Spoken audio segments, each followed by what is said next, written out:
One of the lessons of the Jussie Smollett verdict is that ordinary people who make up juries, and these ordinary people are black and white, they are male and female, they have a lot more sense, a lot more wisdom, they're more reliable, they're more trustworthy, they have a better sense of justice than the stupid, slimy, morally corrupt elites who prejudged and misjudged not just this case, but so many other cases as well.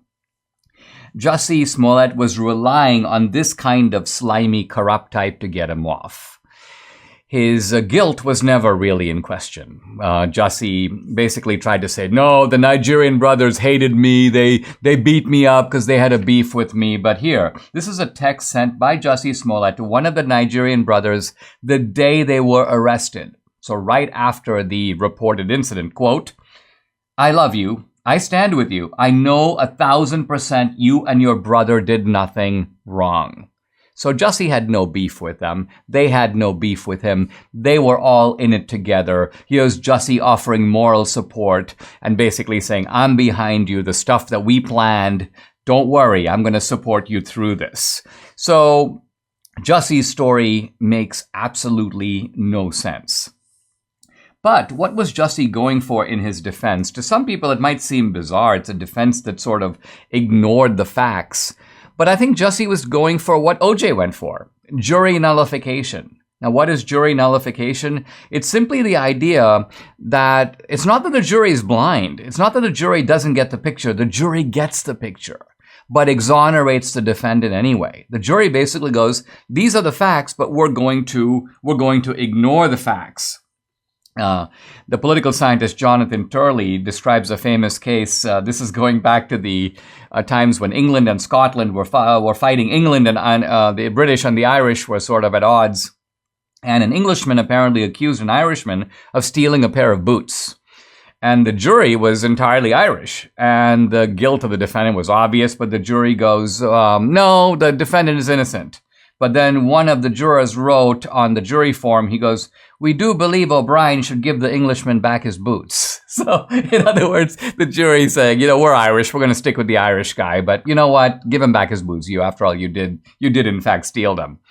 So the point here is that the jury refuses to convict a defendant of a crime because they agree with the crime. They're in sympathy with the crime. They feel that the crime reflects a deeper truth that needs to be highlighted. So in the OJ case, for example, the jury, evidently, a heavily black jury, by the way, decided, you know what? We think that blacks get a raw deal in America. We know that OJ did it, but we're going to let him off just to send the larger message that we don't believe the justice system is fair. And that was the meaning of the OJ verdict, at least the message that the jury intended to send.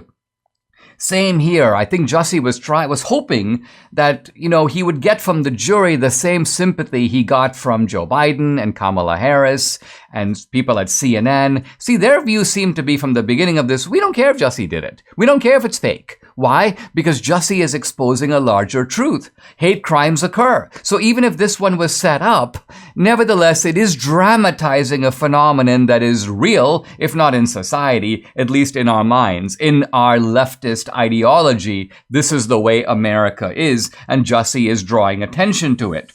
The jury didn't go for it. The jury did what juries are supposed to do. They paid attention to the evidence, and they convicted Jussie out of 5 out of 6 counts. Now, it's really funny. I was showing Debbie CNN basically has a headline that says, in effect, Jussie convicted on some counts. The implication is, well, he won some, he lost some.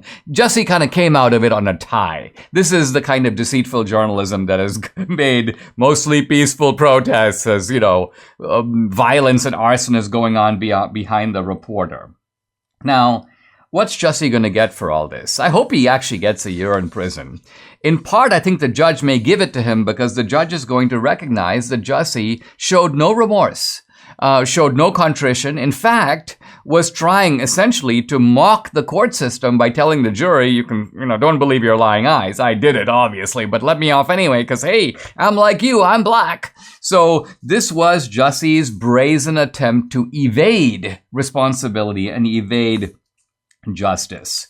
We can take some consolation, whatever Jussie's penalty, from the simple fact that this guy's career is over.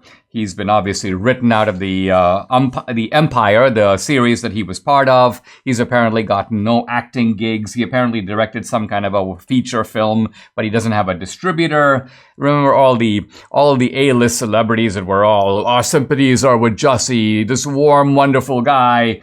All those guys are nowhere to be found now. I don't see a lot of tweeting today on behalf of Jussie.